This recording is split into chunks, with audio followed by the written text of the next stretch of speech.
KaraokeBooks. Uncle Tom's Cabin.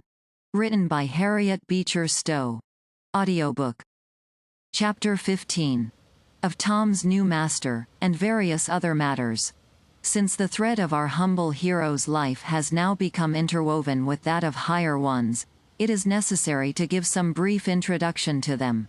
Augustine Street Clare was the son of a wealthy planter of Louisiana. The family had its origin in Canada. Of two brothers, very similar in temperament and character, one had settled on a flourishing farm in Vermont, and the other became an opulent planter in Louisiana.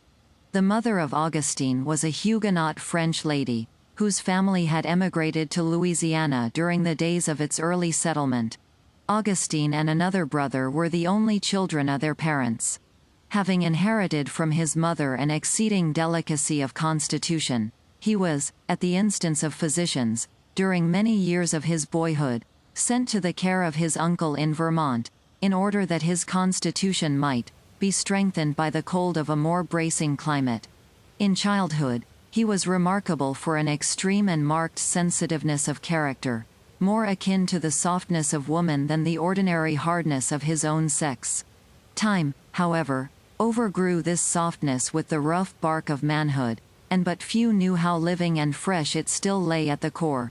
His talents were of the very first order, although his mind showed a preference always for the ideal and the aesthetic, and there was about him that repugnance to the actual business of life which is the common result of this balance of the faculties. Soon after the completion of his college course, his whole nature was kindled into one intense and passionate effervescence of romantic passion. His hour came, the hour that comes only once. His star rose in the horizon, that star that rises so often in vain, to be remembered only as a thing of dreams, and it rose for him in vain. To drop the figure, he saw and won the love of a high-minded and beautiful woman, in one of the northern states, and they were affianced. He returned south to make arrangements for their marriage, when, most unexpectedly, his letters were returned to him by mail, with a short note from her guardian, stating to him that ere this reached him the lady would be the wife of another. Stung to madness, he vainly hoped, as many another has done, to fling the whole thing from his heart by one desperate effort. Too proud to supplicate or seek explanation, he threw himself at once into a whirl of fashionable society, and in a fortnight from the time of the fatal letter was the accepted lover of the reigning belle of the season, and as soon as arrangements could be made, he became the husband of a fine figure, a pair of bright dark eyes, and $100,000. And, of course, everybody thought him a happy fellow. The married couple were enjoying their honeymoon, and entertaining a brilliant circle of friends in their splendid villa, near Lake Pontchartrain, when, one day, a letter was brought to him in that well-remembered writing.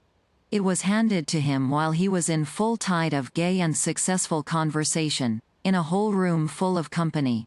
He turned deadly pale when he saw the writing, but still preserved his composure, and finished the playful warfare of badinage which he was at the moment carrying on with a lady opposite, and, a short time after, was missed from the circle. In his room, alone, he opened and read the letter, now worse than idle and useless to be read. It was from her, giving a long account of a persecution to which she had been exposed by her guardian's family, to lead her to unite herself with their son. And she related how, for a long time, his letters had ceased to arrive. How she had written time and again, till she became weary and doubtful. How her health had failed under her anxieties, and how, at last, she had discovered the whole fraud which had been practiced on them both. The letter ended with expressions of hope and thankfulness, and professions of undying affection, which were more bitter than death to the unhappy young man. He wrote to her immediately, "I have received yours, but too late. I believed all I heard. I was desperate. I am married, and all is over. Only forget, it is all that remains for either of us." And thus ended the whole romance and ideal of life for Augustine Street Clare. But the real remained, the real, like the flat, bare, oozy tide mud, when the blue sparkling wave, with all its company of gliding boats and white-winged ships, its music of oars and chiming waters, has gone down, and there it lies, flat, slimy, bare, exceedingly real. Of course, in a novel, people's hearts break, and they die, and that is the end of it, and in a story this is very convenient. But in real life we do not die when all that makes life bright dies to us. There is a most busy and important round of eating, drinking, dressing, walking, visiting, buying, selling, talking, reading, and all that makes up what is commonly called living, yet to be gone through, and this yet remained to Augustine. Had his wife been a whole woman, she might yet have done something, as woman can, to mend the broken threads of life, and weave again into a tissue of brightness. But Marie Street Clare could not even see that they had been broken. As before stated, she consisted of a fine figure, a pair of splendid eyes, and $100,000, and none of these items were precisely the ones to minister to a mind diseased. When Augustine, pale as death, was found lying on the sofa, and pleaded sudden sick headache as the cause of his distress, she recommended to him to smell of hartshorn. And when the paleness and headache came on week after week, she only said that she never thought Mr. Street Clare was sickly. But it seems he was very liable to sick headaches, and that it was a very unfortunate thing for her, because he didn't enjoy going into company with her, and it seemed odd to go so much alone, when they were just married. Augustine was glad in his heart that he had married so undiscerning a woman, but as the glosses and civilities of the honeymoon wore away, he discovered that a beautiful young woman, who has lived all her life to be caressed and waited on, might prove quite a hard mistress in domestic life. Marie never had possessed much capability of affection, or much sensibility, and the little that she had been merged into a most intense and unconscious selfishness. A selfishness the more hopeless, from its quiet obtuseness, its utter ignorance of any claims but her own. From her infancy, she had been surrounded with servants, who lived only to study her caprices. The idea that they had either feelings or rights had never dawned upon her, even in distant perspective. Her father, whose only child she had been, had never denied her anything that lay within the compass of human possibility. And when she entered life, beautiful, accomplished, and an heiress, she had, of course, all the eligibles and non-eligibles of the other sex sighing at her feet, and she had no doubt that Augustine was a most fortunate man in having obtained her. It is a great mistake to suppose that a woman with no heart will be an easy creditor in the exchange of affection. There is not on earth a more merciless exactor of love from others than a thoroughly selfish woman, and the more unlovely she grows, the more jealously and scrupulously she exacts love, to the uttermost farthing. When, therefore, St. Clare began to drop off those gallantries and small attentions which flowed at first through the habitude of courtship, he found his sultana no way ready to resign her slave. There were abundance of tears, poutings, and small tempests. There were discontents, pinings, upbraidings. St. Clare was good-natured and self-indulgent, and sought to buy off with presents and flatteries. And when Marie became mother to a beautiful daughter, he really felt awakened, for a time, to something like tenderness. St. Clare's mother had been a woman of uncommon elevation and purity of character, and he gave to his child his mother's name, fondly fancying that she would prove a reproduction of her image. The thing had been remarked with petulant jealousy by his wife, and she regarded her husband's absorbing devotion to the child with suspicion and dislike. All that was given to her seemed so much taken from herself. From the time of the birth of this child, her health gradually sunk. A life of constant inaction, bodily and mental, the friction of ceaseless ennui and discontent, united to the ordinary weakness which attended the period of maternity, in course of a few years changed the blooming young belle into a yellow-faded, sickly woman, whose time was divided among a variety of fanciful diseases, and who considered herself, in every sense, the most ill-used and suffering person in existence. There was no end of her various complaints, but her principal forte appeared to lie in sick headache, which sometimes would confine her to her room 3 days out of 6. As, of course, all family arrangements fell into the hands of servants, St. Clair found his ménage anything but comfortable. His only daughter was exceedingly delicate, and he feared that, with no one to look after her and attend to her, her health and life might yet fall a sacrifice to her mother's inefficiency. He had taken her with him on a tour to Vermont, and had persuaded his cousin, Miss Ophelia Street Clare, to return with him to his southern residence. And they are now returning on this boat, where we have introduced them to our readers. And now, while the distant domes and spires of New Orleans rise to our view, there is yet time for an introduction to Miss Ophelia. Whoever has traveled in the New England states will remember, in some cool village, the large farmhouse, with its clean-swept grassy yard, shaded by the dense and massive foliage of the sugar maple. And remember the air of order and stillness, of perpetuity and unchanging repose, that seemed to breathe over the whole place. Nothing lost, or out of order. Not a picket loose in the fence, not a particle of litter in the turfy yard, with its clumps of lilac bushes growing up under the windows. Within, he will remember wide, clean rooms, where nothing ever seems to be doing or going to be done, where everything is once and forever rigidly in place, and where all household arrangements move with the punctual exactness of the old clock in the corner. In the family keeping room, as it is termed, he will remember the staid, respectable old bookcase, with its glass doors, where Rowland's History, Milton's Paradise Lost, Bunyan's Pilgrim's Progress, and Scott's Family Bible stand side by side in decorous order, with multitudes of other books, equally solemn and respectable. There are no servants in the house, but the lady in the snowy cap, with the spectacles, who sits sewing every afternoon among her daughters, as if nothing ever had been done, or were to be done. She and her girls, in some long-forgotten fore-part of the day, did up the work, and for the rest of the time, probably, at all hours when you would see them, it is done up. The old kitchen floor never seems stained or spotted. The tables, the chairs, and the various cooking utensils never seem deranged or disordered, though 3 and sometimes 4 meals a day are got there, though the family washing and ironing is there performed, and though pounds of butter and cheese are in some silent and mysterious manner there brought into existence.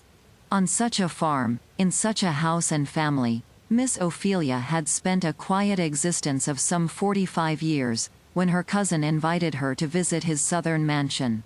The eldest of a large family, she was still considered by her father and mother as one of the children, and the proposal that she should go to Orleans was a most momentous one to the family circle. The old gray-headed father took down Morse's atlas out of the bookcase, and looked out the exact latitude and longitude, and read Flint's Travels in the South and West to make up his own mind as to the nature of the country.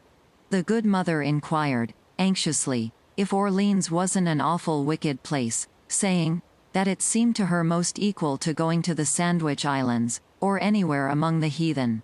It was known at the minister's and at the doctor's, and at Miss Peabody's milliner shop, that Ophelia Street Clare was talking about going away down to Orleans with her cousin.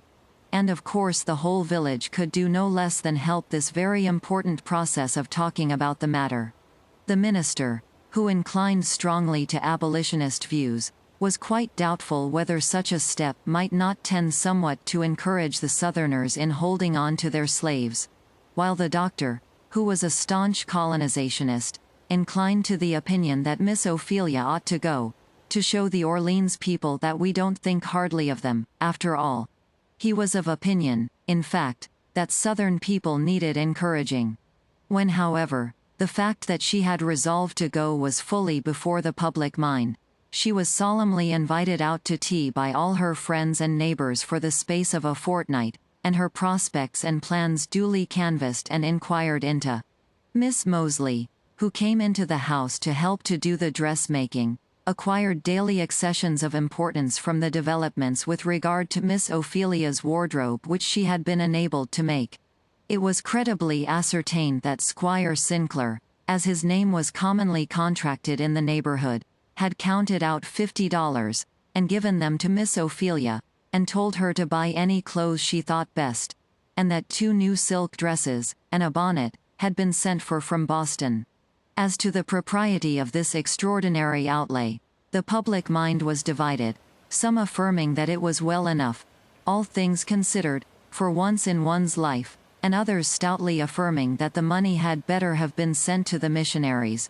But all parties agreed that there had been no such parasol seen in those parts as had been sent on from New York, and that she had one silk dress that might fairly be trusted to stand alone, whatever might be said of its mistress. There were credible rumors, also, of a hem-stitched pocket handkerchief, and report even went so far as to state that Miss Ophelia had one pocket handkerchief with lace all around it. It was even added that it was worked in the corners, but this latter point was never satisfactorily ascertained, and remains, in fact, unsettled to this day. Miss Ophelia, as you now behold her, stands before you, in a very shining brown linen traveling dress, tall, square-formed, and angular. Her face was thin, and rather sharp in its outlines, the lips compressed, like those of a person who is in the habit of making up her mind definitely on all subjects, while the keen, dark eyes had a peculiarly searching, advised movement, and traveled over everything, as if they were looking for something to take care of. All her movements were sharp, decided, and energetic, and, though she was never much of a talker, her words were remarkably direct, and to the purpose, when she did speak. In her habits, she was a living impersonation of order, method, and exactness. In punctuality, she was as inevitable as a clock, and as inexorable as a railroad engine, and she held in most decided contempt and abomination anything of a contrary character. The great sin of sins, in her eyes, the sum of all evils, was expressed by one very common and important word in her vocabulary: shiftlessness. Her finale and ultimatum of contempt consisted in a very emphatic pronunciation of the word, shiftless, and by this she characterized all modes of procedure which had not a direct and inevitable relation to accomplishment of some purpose then definitely had in mind. People who did nothing, or who did not know exactly what they were going to do, or who did not take the most direct way to accomplish what they set their hands to, were objects of her entire contempt, a contempt shown less frequently by anything she said, than by a kind of stony grimness, as if she scorned to say anything about the matter. As to mental cultivation, she had a clear, strong, active mind, was well and thoroughly read in history and the older English classics, and thought with great strength within certain narrow limits. Her theological tenets were all made up, labeled in most positive and distinct forms, and put by, like the bundles in her patch trunk. There were just so many of them, and there were never to be any more. So, also, were her ideas with regard to most matters of practical life, such as housekeeping in all its branches, and the various political relations of her native village. And, underlying all, deeper than anything else, higher and broader, lay the strongest principle of her being, conscientiousness. Nowhere is conscience so dominant and all-absorbing as with New England women. It is the granite formation, which lies deepest, and rises out, even to the tops of the highest mountains. Miss Ophelia was the absolute bond-slave of the ought. Once make her certain that the path of duty, as she commonly phrased it, lay in any given direction, and fire and water could not keep her from it. She would walk straight down into a well, or up to a loaded cannon's mouth, if she were only quite sure that there the path lay.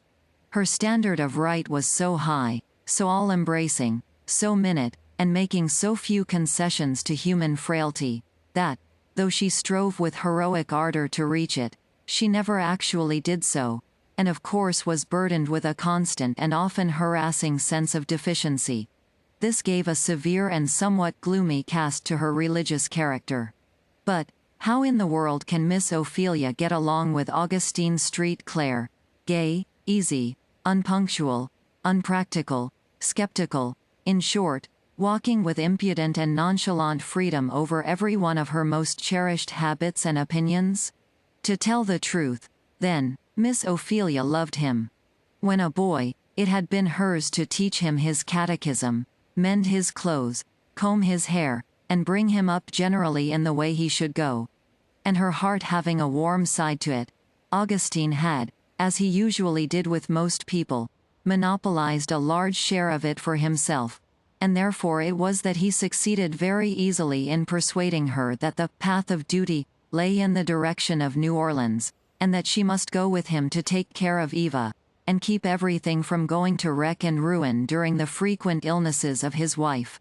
The idea of a house without anybody to take care of it went to her heart. Then she loved the lovely little girl, as few could help doing. And though she regarded Augustine as very much of a heathen, yet she loved him, laughed at his jokes, and forbore with his failings, to an extent which those who knew him thought perfectly incredible. But what more or other is to be known of Miss Ophelia our reader must discover by a personal acquaintance. There she is, sitting now in her stateroom, surrounded by a mixed multitude of little and big carpet bags, boxes, baskets, each containing some separate responsibility which she is tying, binding up, packing, or fastening, with a face of great earnestness. Now, Eva, have you kept count of your things? Of course you haven't, children never do. There's the spotted carpet bag and the little blue bandbox with your best bonnet, that's 2. Then the India rubber satchel as 3, and my tape and needle box as 4, and my bandbox, 5, and my collar box, and that little hair trunk, 7. What have you done with your sunshade? Give it to me, and let me put a paper round it, and tie it to my umbrella with my shade. There, now. Why, Auntie, we are only going up home. What is the use? To keep it nice, child. People must take care of their things, if they ever mean to have anything. And now, Eva, is your thimble put up? Really, Auntie, I don't know. Well, never mind. I'll look your box over. Thimble, wax, 2 spools, scissors, knife, tape needle. All right, put it in here. What did you ever do, child, when you were coming on with only your papa? I should have thought you'd a lost everything you had. Well, Auntie, I did lose a great many.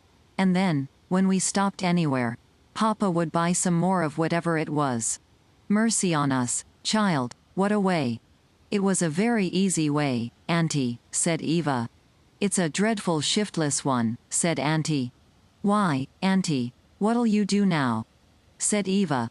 That trunk is too full to be shut down. It must shut down, said Auntie, with the air of a general, as she squeezed the things in, and sprung upon the lid. Still a little gap remained about the mouth of the trunk. Get up here, Eva, said Miss Ophelia, courageously. What has been done can be done again. This trunk has got to be shut and locked. There are no 2 ways about it. And the trunk, intimidated, doubtless, by this resolute statement, gave in. The hasp snapped sharply in its hole, and Miss Ophelia turned the key, and pocketed it in triumph. Now we're ready. Where's your papa? I think it time this baggage was set out. Do look out, Eva, and see if you see your papa. Oh, yes, he's down the other end of the gentleman's cabin, eating an orange. He can't know how near we are coming, said Auntie. Hadn't you better run and speak to him? Papa never is in a hurry about anything, said Eva, and we haven't come to the landing. Do step on the guards, Auntie. Look. There's our house, up that street. The boat now began, with heavy groans, like some vast, tired monster, to prepare to push up among the multiplied steamers at the levee. Eva joyously pointed out the various spires, domes, and waymarks, by which she recognized her native city. Yes, yes, dear. Very fine, said Miss Ophelia. But mercy on us. The boat has stopped. Where is your father? And now ensued the usual turmoil of landing. Waiters running 20 ways at once. Men tugging trunks, carpet bags, boxes. Women anxiously calling to their children, and everybody crowding in a dense mass to the plank towards the landing. Miss Ophelia seated herself resolutely on the lately vanquished trunk, and marshalling all her goods and chattels in fine military order, seemed resolved to defend them to the last. Shall I take your trunk, ma'am? Shall I take your baggage? Let me tend to your baggage, missus? "Shan't I carry out these misses?" rained down upon her unheeded. She sat with grim determination, upright as a darning needle stuck in a board, holding on her bundle of umbrella and parasols, and replying with a determination that was enough to strike dismay even into a hackman, wondering to Eva, in each interval, what upon earth her papa could be thinking of. He couldn't have fallen over, now, but something must have happened. And just as she had begun to work herself into a real distress, he came up, with his usually careless motion, and giving Eva a quarter of the orange he was eating, said, "Well, Cousin Vermont, I suppose you are all ready." "I've been ready. Waiting, nearly an hour," said Miss Ophelia. "I began to be really concerned about you." "That's a clever fellow, now," said he. "Well, the carriage is waiting, and the crowd are now off, so that one can walk out in a decent and Christian manner, and not be pushed and shoved. Here," he added to a driver who stood behind him, "take these things." "I'll go and see to his putting them in," said Miss Ophelia. "Oh, pshaw, cousin, what's the use?" said St. Clair. "Well, at any rate, I'll carry this, and this, and this," said Miss Ophelia, singling out 3 boxes and a small carpet bag. "My dear Miss Vermont, positively you mustn't come the Green Mountains over us that way. You must adopt at least a piece of a Southern principle, and not walk out under all that load. They'll take you for a waiting maid. Give them to this fellow. He'll put them down as if they were eggs, now." Miss Ophelia looked despairingly as her cousin took all her treasures from her, and rejoiced to find herself once more in the carriage with them, in a state of preservation. "Where's Tom?" said Eva. "Oh, he's on the outside, pussy. I'm going to take Tom up to Mother for a peace offering, to make up for that drunken fellow that upset the carriage." "Oh, Tom will make a splendid driver, I know," said Eva. "He'll never get drunk." The carriage stopped in front of an ancient mansion, built in that odd mixture of Spanish and French style, of which there are specimens in some parts of New Orleans. It was built in the Moorish fashion, a square building enclosing a courtyard, into which the carriage drove through an arched gateway. The court, in the inside, had evidently been arranged to gratify a picturesque and voluptuous ideality.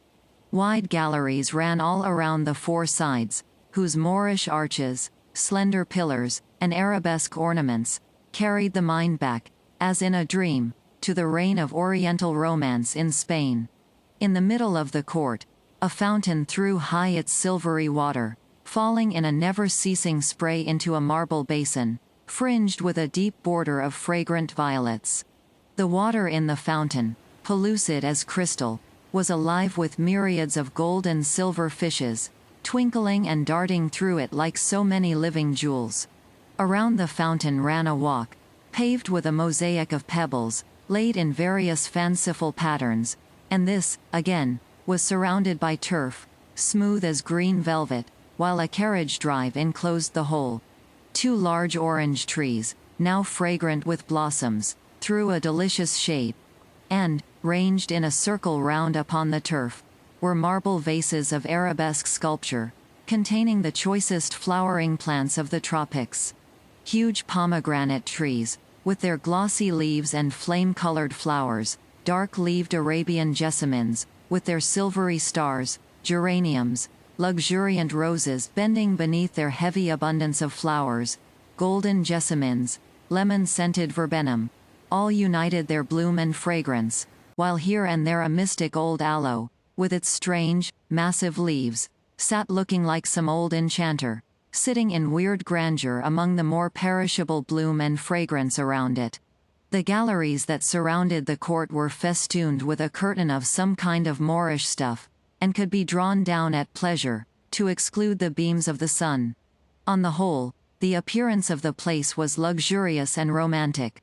As the carriage drove in, Eva seemed like a bird ready to burst from a cage, with the wild eagerness of her delight. "Oh, isn't it beautiful, lovely? My own dear, darling home," she said to Miss Ophelia. "Isn't it beautiful?" "'T is a pretty place," said Miss Ophelia, as she alighted, "though it looks rather old and heathenish to me." Tom got down from the carriage, and looked about with an air of calm, still enjoyment.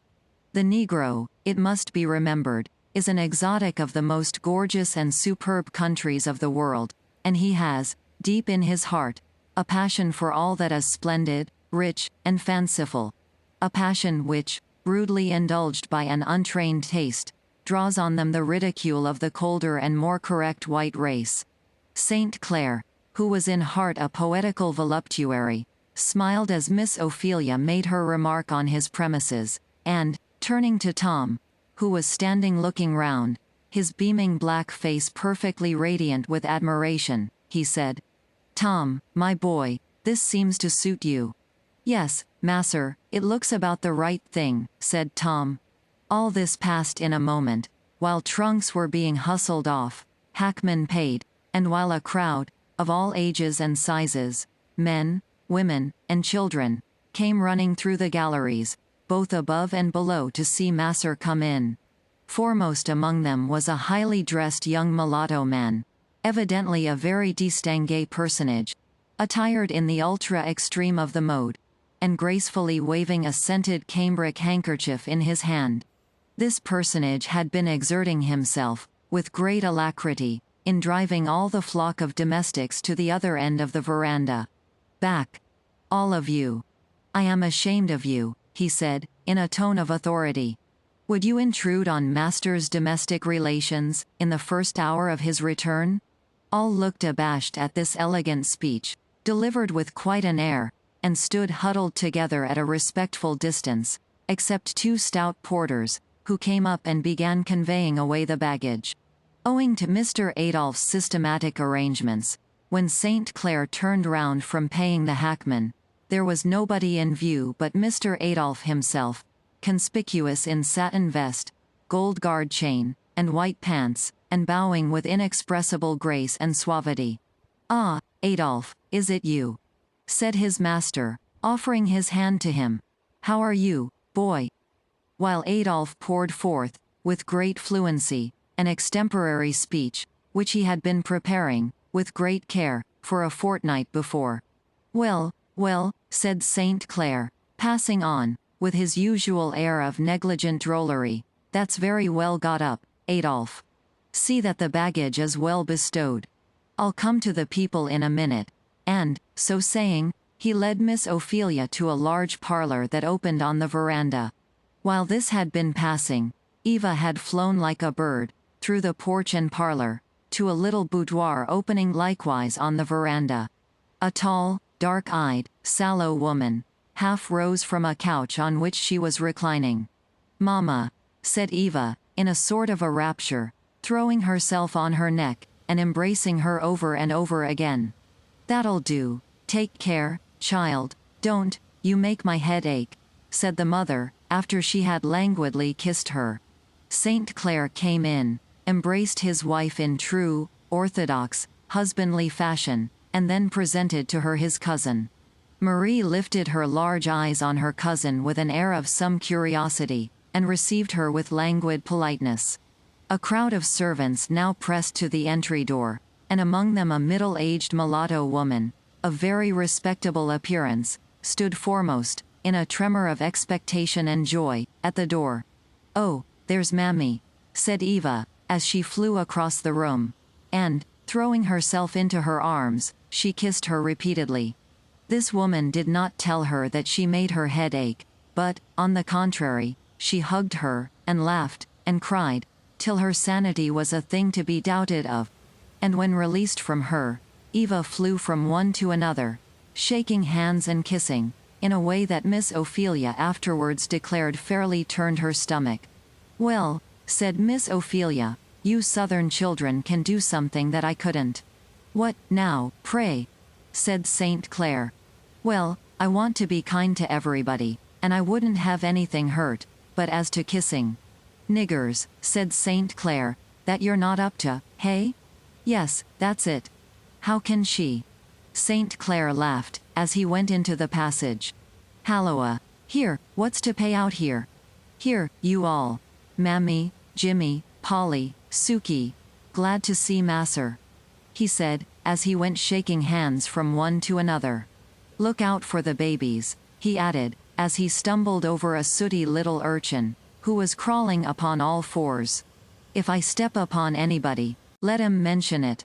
There was an abundance of laughing and blessing Masser, as St. Clair distributed small pieces of change among them. Come, now, take yourselves off, like good boys and girls, he said, and the whole assemblage, dark and light, disappeared through a door into a large veranda, followed by Eva, who carried a large satchel, which she had been filling with apples, nuts, candy, ribbons, laces, and toys of every description, during her whole homeward journey. As St. Clair turned to go back, his eye fell upon Tom, who was standing uneasily, shifting from one foot to the other, while Adolphe stood negligently leaning against the banisters, examining Tom through an opera glass, with an air that would have done credit to any dandy living. "Pooh! You puppy," said his master, striking down the opera glass. "Is that the way you treat your company? Seems to me, Dolph," he added, laying his finger on the elegant figured satin vest that Adolphe was sporting, "seems to me that's my vest. Oh, master, this vest all stained with wine. Of course, a gentleman in master's standing never wears a vest like this. I understood I was to take it. It does for a poor nigger fellow, like me." And Adolphe tossed his head, and passed his fingers through his scented hair, with a grace. "So, that's it, is it?" said St. Clair, carelessly. "Well, here, I'm going to show this Tom to his mistress, and then you take him to the kitchen. And mind you don't put on any of your airs to him. He's worth 2 such puppies as you. Master always will have his joke," said Adolphe, laughing. "I'm delighted to see master in such spirits. Here, Tom," said St. Clair, beckoning. Tom entered the room. He looked wistfully on the velvet carpets, and the before unimagined splendors of mirrors, pictures, statues, and curtains, and, like the Queen of Sheba before Solomon, there was no more spirit in him. He looked afraid even to set his feet down. "See here, Marie," said St. Clair to his wife, "I've bought you a coachman, at last, to order. I tell you, he's a regular hearse for blackness and sobriety, and will drive you like a funeral, if you want. Open your eyes, now, and look at him. Now, don't say I never think about you when I'm gone." Marie opened her eyes, and fixed them on Tom, without rising. "I know he'll get drunk," she said. "No, he's warranted a pious and sober article." "Well, I hope he may turn out well," said the lady. "It's more than I expect, though." "Dolph," said St. Clair, "show Tom downstairs. And, mind yourself," he added. "Remember what I told you." Adolphe tripped gracefully forward, and Tom, with lumbering tread, went after. "He's a perfect behemoth," said Marie. "Come, now, Marie," said St. Clair, seating himself on a stool beside her sofa, "be gracious, and say something pretty to a fellow. You've been gone a fortnight beyond the time," said the lady, pouting. "Well, you know I wrote you the reason." "Such a short, cold letter," said the lady. "Dear me. The mail was just going, and it had to be that or nothing." "That's just the way, always," said the lady. "Always something to make your journeys long, and letters short. See here, now," he added, drawing an elegant velvet case out of his pocket, and opening it. "Here's a present I got for you in New York." It was a daguerreotype, clear and soft as an engraving, representing Eva and her father sitting hand in hand. Marie looked at it with a dissatisfied air. "What made you sit in such an awkward position?" she said. "Well, the position may be a matter of opinion. But what do you think of the likeness? If you don't think anything of my opinion in one case, I suppose you wouldn't in another," said the lady, shutting the daguerreotype. "Hang the woman," said St. Clair, mentally, but aloud he added, "Come, now, Marie, what do you think of the likeness? Don't be nonsensical, now." "It's very inconsiderate of you, St. Clair," said the lady, "to insist on my talking and looking at things. You know I've been lying all day with the sick headache, and there's been such a tumult made ever since you came, I'm half dead." "You're subject to the sick headache, ma'am," said Miss Ophelia, suddenly rising from the depths of the large armchair, where she had sat quietly, taking an inventory of the furniture, and calculating its expense. "Yes, I'm a perfect martyr to it," said the lady. "Juniper berry tea is good for sick headache," said Miss Ophelia. "At least, Auguste, Deacon Abraham Perry's wife, used to say so, and she was a great nurse. I'll have the first juniper berries that get ripe in our garden by the lake brought in for that special purpose," said St. Clair, gravely pulling the bell as he did so. "Meanwhile, cousin, you must be wanting to retire to your apartment, and refresh yourself a little, after your journey. Dolph," he added, "tell Mammy to come here." The decent mulatto woman whom Eva had caressed so rapturously soon entered. She was dressed neatly, with a high red and yellow turban on her head, the recent gift of Eva, and which the child had been arranging on her head. "Mammy," said St. Clair, "I put this lady under your care. She is tired, and wants rest. Take her to her chamber, and be sure she is made comfortable," and Miss Ophelia disappeared in the rear of Mammy.